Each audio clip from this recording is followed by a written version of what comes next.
لوگو اپنے پروردگار سے ڈرو جس نے تم کو ایک شخص سے پیدا کیا، یعنی اول اس سے اس کا جوڑا بنایا، پھر ان دونوں سے کثرت سے مرد و عورت پیدا کر کے روئے زمین پر پھیلا دیے۔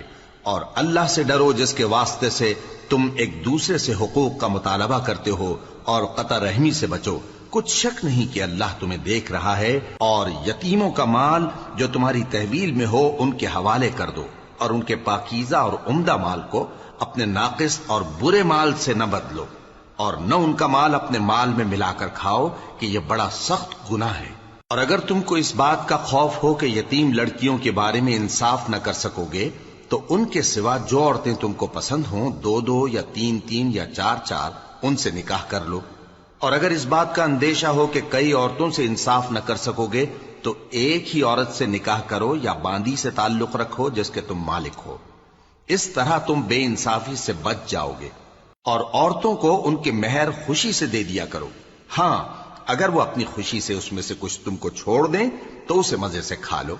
اور کم عقلوں کو ان کا مال جسے اللہ نے تم لوگوں کے لیے سبب معیشت بنایا ہے مت دو، ہاں اس میں سے ان کو کھلاتے اور پہناتے رہو اور ان سے معقول بات کہتے رہو۔ اور یتیموں کو بالغ ہونے تک کام کاج میں مصروف رکھو اور جانچتے رہو، پھر بالغ ہونے پر اگر ان میں عقل کی پختگی دیکھو تو ان کا مال ان کے حوالے کر دو، اور اس خوف سے کہ وہ بڑے ہو جائیں گے، یعنی بڑے ہو کر تم سے اپنا مال واپس لے لیں گے، اس کو فضول خرچی اور جلدی میں نہ اڑا دینا۔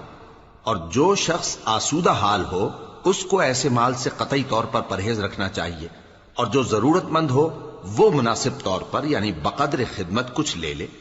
اور جب ان کا مال ان کے حوالے کرنے لگو تو گواہ کر لیا کرو، اور حقیقت میں تو اللہ ہی گواہ اور حساب لینے والا کافی ہے۔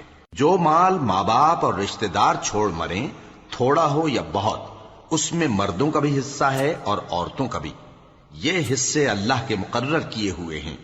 اور جب میراث کی تقسیم کے وقت غیر وارث رشتہ دار اور یتیم اور نادار لوگ آ جائیں تو ان کو بھی اس میں سے کچھ دے دو اور ان سے معقول بات کہو۔ اور ایسے لوگوں کو ڈرنا چاہیے جو ایسی حالت میں ہوں کہ اپنے بعد ننھے بچے چھوڑ جائیں اور ان کو ان کی نسبت خوف ہو کہ ہمارے مرنے کے بعد ان بیچاروں کا کیا ہوگا۔ پس چاہیے کہ یہ لوگ اللہ سے ڈریں اور درست بات کہیں۔ جو لوگ یتیموں کا مال ناجائز طور پر کھاتے ہیں وہ اپنے پیٹ میں آگ بھرتے ہیں اور ضرور دوزخ میں ڈالے جائیں گے۔ اللہ تمہاری اولاد کے بارے میں تم کو ارشاد فرماتا ہے کہ ایک لڑکے کا حصہ 2 لڑکیوں کے حصے کے برابر ہے، اور اگر اولاد میت صرف لڑکیاں ہی ہوں یعنی 2 یا 2 سے زیادہ تو کل ترکے میں ان کا 2/3 ہے، اور اگر صرف ایک لڑکی ہو تو اس کا نصف ہے، اور میت کے ماں باپ کا یعنی دونوں میں سے ہر ایک کا ترکے میں 6واں حصہ ہے، بشرطے کہ میت کی اولاد ہو۔ اور اگر اولاد نہ ہو اور صرف ماں باپ ہی اس کے وارث ہوں تو 1/3 ماں کا حصہ ہے، اور اگر میت کے بھائی بھی ہوں تو ماں کا 6واں حصہ ہوگا۔ اور یہ تقسیم ترکہ میت کی وصیت کی تعمیل کے بعد جو اس نے کی ہو یا قرض کے ادا ہونے کے بعد جو اس کے ذمے ہو عمل میں آئے گی۔